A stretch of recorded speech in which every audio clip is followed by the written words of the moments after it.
ଜୟ ଶ୍ରୀରାମ। ଯଦି ଆମକୁ କେହି ଗୋଟେ ପରଫେକ୍ଟ ଲୋକ ମିଳିବ ତାହେଲେ ଆମେ ତାକୁ ଗୁରୁ କରିବା କି ତା କଥା ମାନିବା କି ତାଠାରୁ ଶିଖିବା।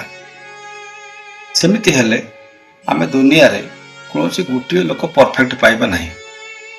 ସ୍ୱାମୀ ବିବେକାନନ୍ଦଙ୍କୁ ଲୋକ ଛାଡ଼ି ନାହାନ୍ତି।